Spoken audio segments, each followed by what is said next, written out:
Celebrations in Iran's capital today after they sent a barrage of missiles over Israel. It comes as Iran retaliates with more than 100 drones responding to Israeli strikes aimed at taking out its nuclear capabilities. Using some 200 fighter jets, Israel pounded Iran overnight, launching what it calls Operation Rising Lion, striking nuclear sites and top military leadership, aiming for the heart of Iran's ballistic missiles program. Today, President Trump warning Iran to agree to a nuclear deal before, quote, nothing is left. Netanyahu vowing the attacks against Iran will last for several more days. Joining us now to discuss is NBC News military analyst, retired four-star Army General Barry McCaffrey. General, thanks for being with us. And just first, your reaction to this preemptive strike, the ongoing strikes, and whether you think they were successful.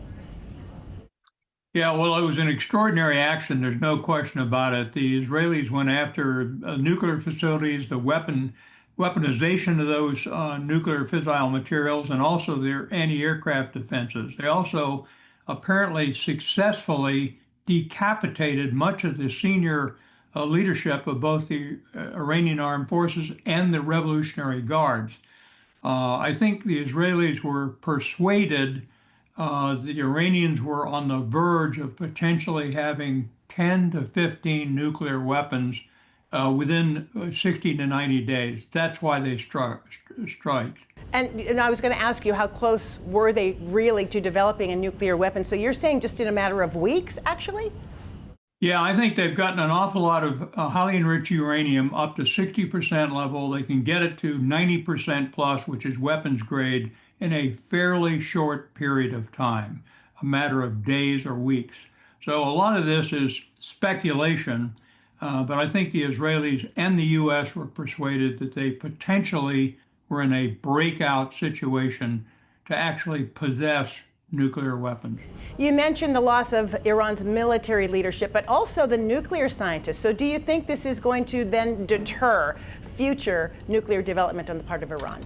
I really don't, Joyce, to be honest. I think that Iran will inevitably become a declared nuclear power at some point, and that's very bad news for the region and the world.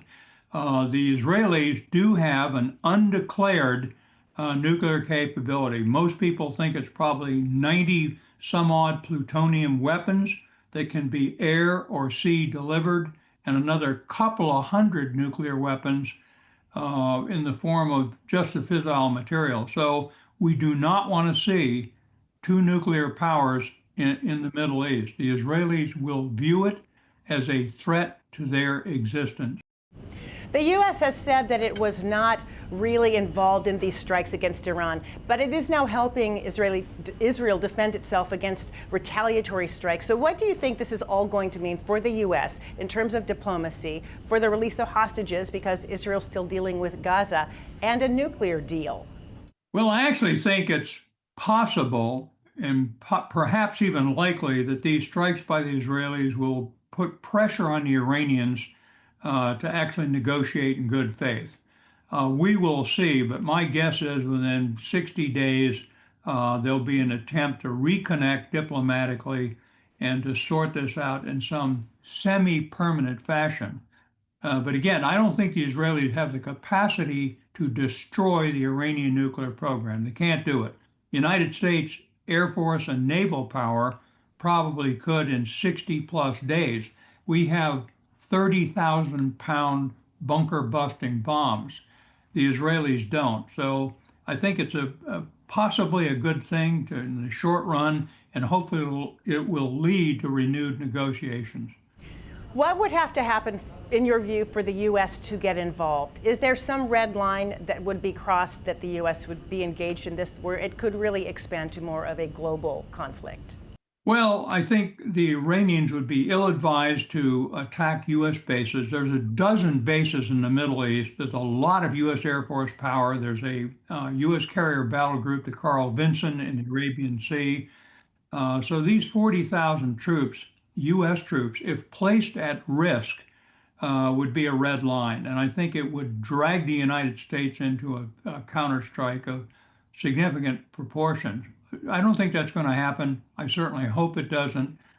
This road needs to lead to peace. But again, the problem is 7 October, Israel never again will accept a looming threat, never mind one that's nuclear in capability. So, based on your military experience, what should we be watching for next? Well, I think it looks as if the Israelis are going to go after the nuclear capability and weaponizations and their anti-aircraft capability for several days.